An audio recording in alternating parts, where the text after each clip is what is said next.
مقدمات كتير لان العرض ده مش مستحمل اي رغي خالص في المقدمه. فيلا بينا. ويلكم تو ساتردي نايت سماك داون.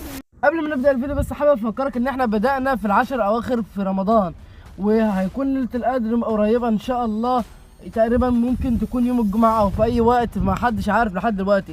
فانا بنصح كل مسلم انه يصلي ويهتم جدا بالعشر الاواخر دول، لان العشر الاواخر بيكونوا مهمين جدا في رمضان، واهم من رمضان كله تقريبا، وليله القدر اهم من رمضان كله. فلازم تدعي ربنا بكل اللي نفسك فيه، وان شاء الله ربنا يحققه لك. ويلا ما تنساش تصلي على النبي، ويلا خش بينا على الفيديو.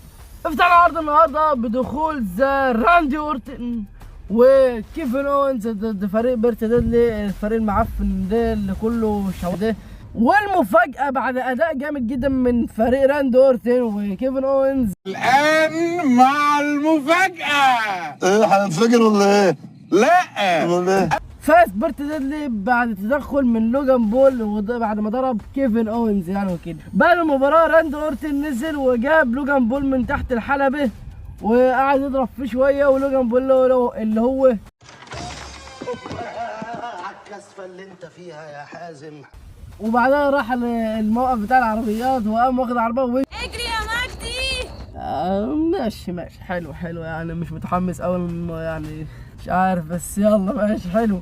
المباراة هديلها 6 من 10. بعدها بنخش على المباراة اللي بعدها، مباراة جرايسون وولر واوستن ثيري ضد فريق بوبي لاشلي ده. تفهم ليه بقى؟ ما تفهمش، ما تعرفش مين دول اصلا، ما تعرفش اصلا يعني. وفاز فريق جرايسون وولر واوستن ثيري بعد يعني ايه، بعد اللي حصل ده كله زي كل اسبوع يعني بيحصل ده. الفريق ده بتاع كارين كروس هاجم على الفريق بتاع بوبي لاشلي، بوبي لاشلي دخل اتضرب، كان لسه فضل واقف على الحلبة. الموضوع بقى متكرر، وانا زهقت من عداوه بنت عداوه بارده وملهاش اي 60 لازمه يعني، مش فاهم ايه ده. المباراه دي 4 من 10. بدأ يخش سانتوس كوبار وبيتكلم عن اصابه ري ميستيريو انها سبب في غيابه لمده اشهر، وقدم دومينيك ميستيريو عشان هو ساعده الماتش اللي فات بتاعه ضد ري ميستيريو يعني وكده. بيقول سانتوس كوبار لدومينيك ميستيريو انه كان على حق في كلامه ضد ري ميستيريو، وشكره على مساعدته، لكن قطعوا فريق LWO. سانتوس كوبار ودومينيك ميستيريو بيتحدوا ري ميستيريو في مباراة تاج تيم في الريسل مانيا، وبيقولوا انه لازم يجيب شخص يلعب معاه المباراة او هيلعب لوحده يعني وكده.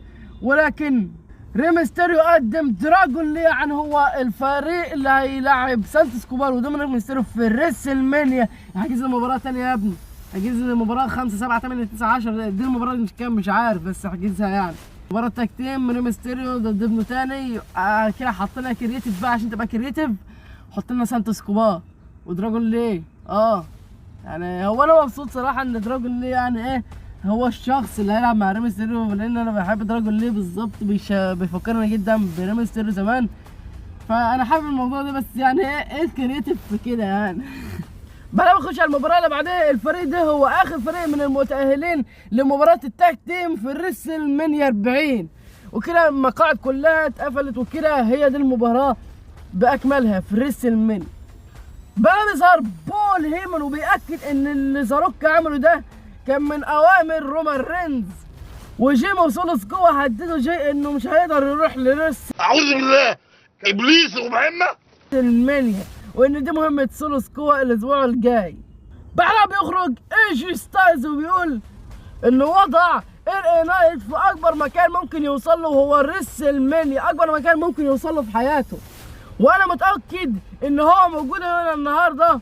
بعدها واحد كده من الجماهير او مش عارف منين يعني دخل، فالامن مسكوه، ففكروا ان هو ال نايت. قلع قناع ما طلعش ان هو ال نايت، وطلع ان ال نايت هو واحد من الحراس، طلع واحد من الحراس يعني.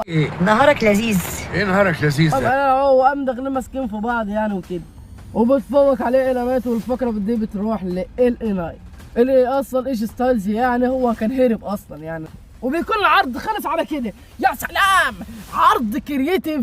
تريبل اتش اصلا طالع لك بيقول لك ايه، قال لك قبل العرض ان ده هيكون ليله مش عارف ايه وجامده وكل حاجه والدنيا تمام ومش عارف ايه. العرض ملوش اي 60 لازمه، ده عرض متواضع، اقل من المتواضع يعني. العرض صراحه اقل من المتواضع يعني، وما جاش في توقعاتي خالص انه يبقى عرض شتيمه للدرجه دي. العرض ده اديله 4 من 10 وكده انا اكون كرمه كمان يعني. وبس كده، يا ريت يكون الفيديو عجبك. لو عجبك ما تنساش تعمل لايك وتشترك في القناه وتنزل تصلي على النبي تحت في التعليقات. ويلا سلام.